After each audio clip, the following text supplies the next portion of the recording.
नमस्कार बंधुरा एसएस दास किचेने आमी सुमिता आज निये एसेछि नतुन एकटा रेसिपि। आजकेर रेसिपि सुजिर लुचि।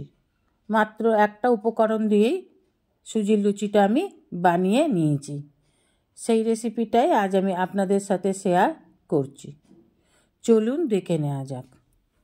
ओभेने कड़ा बसिए दिए देब बड़ चामचेर 1 चामच घी। घी मेल्ट हो गेले दिए देव এই বাটির 1 বাটি সুজি মানে 200 গ্রাম সুজি। সুজিটা আপনারা আপনাদের পরিমাণ মতোই নেবেন। আমি এখানে 200 গ্রাম নিয়ে নিলাম। দিয়ে দিলাম 1 টিস্পুন লবণ। দিয়ে এবার খুব ভালোভাবে সুজিটাকে ভেজে নেব। সুজিটাকে কিন্তু কখনোই লাল করে ভাজবেন না, একটু সাদা থাকবে সেই অবস্থাতেই ভেজে নেবেন। যখন সাদা হয়ে আছে একটু ভাজা ভাজা হয়ে এসছে তখন দিয়ে দেব লিকুইড দুধ। এখানে আমি 500 গ্রামের যে দুধের প্যাকেট সেই প্যাকেট জাল দিয়ে রেখেছিলাম সেটাই এখানে দিয়ে দিলাম। এবার খুব ভালোভাবে দুধের সাথে সুজিটাকে ফুটিয়ে নেব। দুধটা শুকিয়ে যাওয়া অবধি অপেক্ষা করতে হবে। দেখুন এইভাবে নেড়ে নেড়ে দুধটাকে ঘন করে সুজির সাথে মিশিয়ে নেব। এর আগে আমি আমার ইউটিউব চ্যানেল এসএস দাস কিচেনে সুজির মশলা লুচি শেয়ার করেছি। ইচ্ছা করলে আপনারা সেই রেসিপিটাও দেখে নিতে পারেন।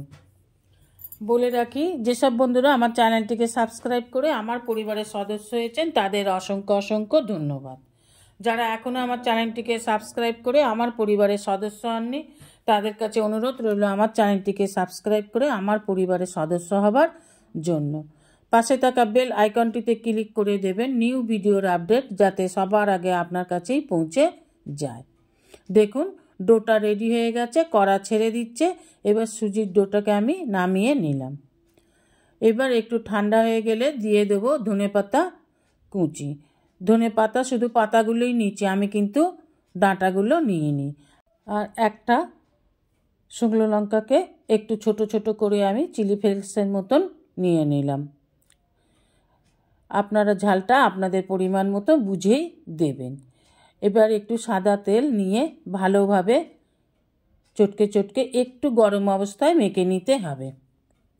এখানে বলে রাখি যদি মনে করেন আপনারা একটু ময়দার গুঁড়ো দিয়েও ডোটাকে মেখে নিতে পারেন। আমি শুধু সুজি মাখলাম, ময়দা আর দিলাম না। এবার খুব ভালোভাবে ঠেসে ঠেসে মেখে নেব সুজির ডোটাকে। এবার এই রকম একটু বড় বড় করে ডোটা থেকে লেচি কেটে নেব। এইভাবে লেচি কেটে নিলাম পুরো ডোটা থেকে। যে কোনো উপোসের দিনে বা নিরামিষের দিনে এইভাবে সুজির লুচি বানিয়ে অবশ্যই আপনারা খেতে পারেন। খেতেও খুব টেস্টি হয়, সুস্বাদু হয়। একবার বানিয়ে করে খেয়ে দেখার অনুরোধ রইল। এবার অল্প একটু ময়দার গুঁড়ো নিয়ে একটা ডোকে রুটির মতন বেলে নিন। রুটিটা খুব বেশি মোটাও হবে না আবার খুব বেশি পাতলাও হবে না। যেহেতু রুটির চারপাশটা দেখুন ফাটা ফাটা হয়েছে তাই একটু সুন্দর দেখানোর জন্য একটা বাটি দিয়ে এইভাবে লুচির মতন কেটে নিন। এইভাবেই আমি সবগুলোকে লুচির মতন বানিয়ে নিলাম।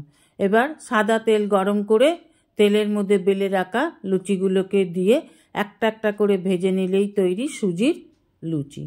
দেখুন কি সুন্দর ফুলেছে। প্রত্যেকটা লুচি এইরকম ফুলবে, খেতেও খুব ভালো হয়। এবার প্রত্যেকটা লুচি এইভাবে ভেজে নিন।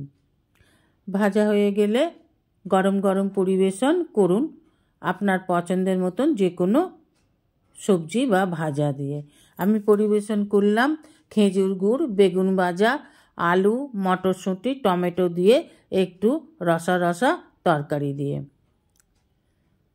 আপনারা আপনাদের পছন্দের মতন যে কোনো সবজি দিয়ে পরিবেশন করুন। রাতের ডিনারে, সকালের জলখাবারে অথবা যে কোনো নিরামিষ দিনে এইভাবে লুচি বানিয়ে একবার খেয়ে দেখার অনুরোধ রইল। আমি আপনাদের দেখিয়ে দিচ্ছি একটা লুচি ছিঁড়ে যে ভেতরটা কীরকম হয়েছে। দেখুন ভেতরটাও খুব সুন্দর কুক হয়েছে, একটুও কাঁচা নেই, খেতেও খুব সুস্বাদু হয়েছে। রেসিপিটা ভালো লাগলে অবশ্যই একটা লাইক, কমেন্ট, সাবস্ক্রাইব করার অনুরোধ রইল। পাশে থাকা বেল আইকনটিতে ক্লিক করে দেবেন নিউ ভিডিওর আপডেট যাতে সবার আগে আপনার কাছেই পৌঁছে যায়।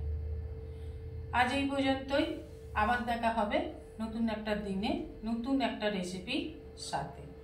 সঙ্গে থাকবেন, ভালো থাকবেন, সুস্থ থাকবেন। নমস্কার।